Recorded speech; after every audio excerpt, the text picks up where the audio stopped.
Well, people, I'm back once again. Gave you my Lord of the Rings 4K Blu-ray trilogy and told you what I thought. For the most part, seems like quite a few of you agreed with me in terms of the PQ. A lot of you were asking me for a Hobbit trilogy review. Needed time to watch the three of them, the extended editions, and here we are. Now, apologies if you can hear the rain in the background. It is raining over here. We're in the UK. It rains every other day. Okay, that's just the way the UK is. Now, people, just to let you know, next week I've got a couple of videos coming. Okay, one's going to be the top 10 for 2020. The best 4K Blu-rays of 2020. It's one of the hardest lists I've had to make. There have been so many good-looking transfers. It's crazy. Right, so I had my work cut out for me. But I've picked 10 good ones. And there's a lot of surprises in there. A lot of surprises. And also, I got to review the CX. Got to tell you my thoughts on it. It's been a bumpy ride. The Imperfect Road to Perfection. That's going to be the name of that review. The CX review. That's going to come next week as well. And if I could fit some more videos in, I will do. Now, I have reviewed Lord of the Rings, the extended edition, the trilogy in glorious 4K with the amazing Atmos. And if you've missed that review, I don't know what's wrong with you. Here's a link for that right here. Watch that, then come back. That rhymed. Bars. Now, in terms of the storytelling and what have you, and the emotional impact, I think Lord of the Rings, the Lord of the Rings trilogy was far superior than the Hobbit trilogy. Those are just my thoughts. But look, 10 years between them. 10 years between both trilogies. How does the Hobbit trilogy stack up? We're going to find out. How does it compare to the 1080p Blu-ray? We're going to find out. Now, the way I review this is going to be pretty similar to my Lord of the Rings trilogy review, and I'm going to start with the audio across the board, and then we're going to go to the visuals across the board. And now, this is probably going to be no surprise to you people. Some of you guys own it already. You're going to already know. The audio, the Atmos, is atmospheric. It's reference Atmos from start to finish across the entire trilogy. Amazing clarity, a very wide sound stage, demo-worthy reference audio tracks. Clear dialogue and sound effects, and you're gonna feel like you're in this movie. I mean, we're talking A1 immersion, people. The amount of layers and depth in the Atmos is quite insane. I mean, the overheads are astonishing. I mean, there have been times, and it's rare this happens because I'm not new to this, but there have been times during this trilogy where I've looked up and I can hear stuff above me, especially in fight sequences and dramatic scenes. And don't get me started on the musical score. God damn. It's panty dropping. If your girl sat on the woofer to see what would happen, you've lost her for good. You've lost her to the woofer. You've lost her to the tweeters. You've lost her to your entire Atmos setup. She's gone. Now, just on the Atmos alone, this trilogy is worth a pickup because it absolutely decimates, I mean, violates the 1080p audio in every single way. Reference audio across the board, people. Now, let us just slide over to the visual fidelity. How is it?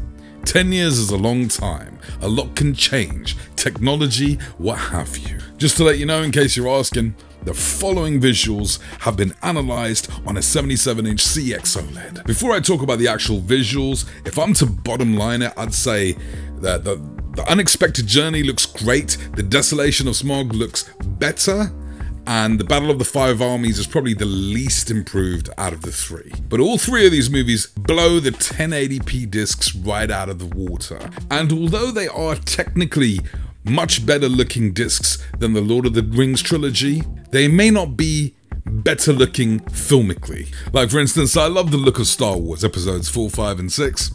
That had that gritty feel to it. Whereas 1, 2, and 3 look too clean, look too pristine, which is kind of how this trilogy looks right here. That's a preference thing anyway. I love the clean look. I'm not a grain hater, but I do prefer the clean looking movies, and the Hobbit trilogy looks so clean you can eat off it. But you can also see the hair pieces, the wigs, some of the makeup, some of the prosthetics, because the textures just give it away. But if you love your details, then this is the one. And like I said, it's razor sharp. Everything from textures to the leaves on the trees. You could probably pick out the veins on some of the actors. Like, it is that sharp, people. Peter Jackson definitely dialed back the sharpness in the second movie, Desolation of Smaug. He definitely pulled it back a little bit. It looked a bit more natural, and I think because of that, it's slightly better looking than The Unexpected Journey, for sure. And it's a bit more subdued, it's a bit more of a darker movie, so it's going to push those black levels and that shadow detail. It's going to make that OLED work. And I'd say the Battle of the Five Armies is more of the same, where it does have some of the added sharpness from part 1, and then it's toned back a bit in some other scenes as well. So a little inconsistent, but that's not to say that it isn't a fantastic looking transfer. The jury is out on whether there is DNR applied to this specific trilogy. I didn't see anything that stood out to me. I went totally the other way with it. I thought that perhaps it was overly sharpened in places, you know, but there are some people who complain that there are some artifacts in certain scenes because of the added sharpness. I personally didn't see any. I'm sure there's some there, but I didn't see any. When watching a movie, I'm not actively looking for imperfections. If I notice something negative, then it's not really supposed to be there, in my opinion. But battles, scenery, the clothing, everything is pretty spectacular in this trilogy, I'm not gonna lie. And there are demo-worthy moments scattered throughout this box set. Not only panty-dropping scenes, but panties are gonna stay off for at least a week. I ain't gonna lie to you. And it's a shame because these movies could be referenced. They could be, because they've got so many reference moments in there, but the over-sharpening of it brings it down a few notches because it can be quite jarring in certain scenes. And it's going to split the consumer base, right? Because there's going to be some people who look at this and think it is absolutely stunning. And then there's going to be some purists that look at this and they're going to say, okay, it's too much. I fall somewhere in the middle. I think the over-sharpening of it is too much. But that's not to take away from overall, it's a really good looking trilogy right here. And we haven't even spoke about the HDR Dolby Vision in this.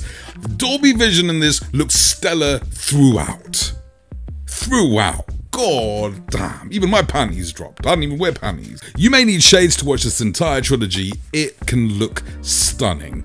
I like the HDR in Lord of the Rings, right, in the Lord of the Rings trilogy, but I did feel that what they did was they turned up everything, and I think with this trilogy it's more effective. They've turned up things in the right place. They've got the speculars in the right place.